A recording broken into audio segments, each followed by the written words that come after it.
Good morning, ladies. I'm sure you'll all be extremely relieved to hear that order has once again emerged from chaos.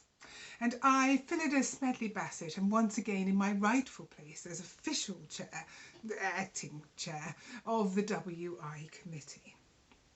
Now, I know you'll all want to join with me in thanking Elizabeth for her sterling, albeit somewhat misguided efforts to keep things running in my absence.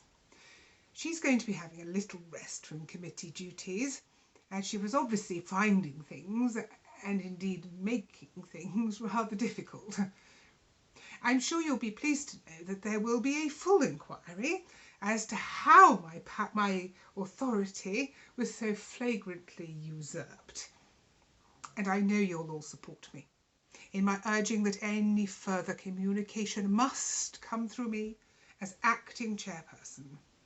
So much more satisfactory to have regular, informative bulletins, as opposed to the ad hoc drink-fuelled ravings of rogue committee members. Or, as I like to say, more WI, less WINE. Now, the more observant amongst you will have noticed that my coiffure looks a little different from usual. I am aware that it has a certain lavender tinge in some lights. This is because my usual hairdresser, Kylie of Headin West, managed to get her foot tangled in a discarded face mask, tripped over and broke her wrist, thus rendering her unable to wield a tinting brush. And then, of course, lockdown happened again. Fortunately, my great-niece Fiona, who is very keen to train as a beauty consultant, kindly stepped into the breach. Now, it is possible that Fiona, being a little myopic, misread the colour description on the packet. I would like to point out, however, that the shade in natural light is actually a rather fetching hint of lilac hue, not punk purple, as I hear Betty from the village shop has been describing it. And the only reason that I have taken to wearing a fleur-de-lis headscarf when out and about is to protect my dew, to use common parlance, from the elements, not as a disguise at all.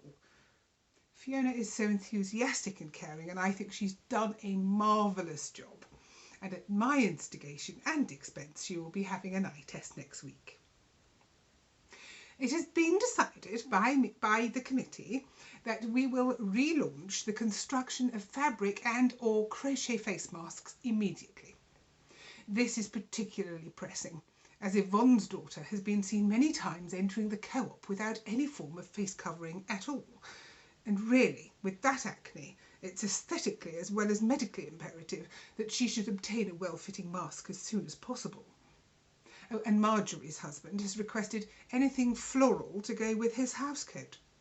I really would have thought that the effects of the accidental HRT would have worn off by now. Anyone might think that he was grasping at excuses to wear Rive Gauche and experiment with a soft perm. So it will be all hands on deck for the mask making. Now, as none of you seem to be able to grasp the concept of following a pattern, I have decided to conduct a Zoom tutorial. If you will all listen and don't interrupt, I'm sure we can get through it in the 40 allocated minutes. If not, I will simply relaunch the meeting and mute you all. I'm not going to say that attendance is compulsory, but I will say that non-attendance will be officially frowned upon. As Elizabeth mentioned in her last, almost incoherent broadcast, Clint is about to start driving lessons. But in the meantime, he will continue to deliver medications to those in need on his newly repaired moped. Now, Valerie, I'm sorry, but you have been removed from the delivery round. This should come as no surprise whatsoever, as you were observed to be what I can only describe as lying in wait for Clint behind your laurel hedge.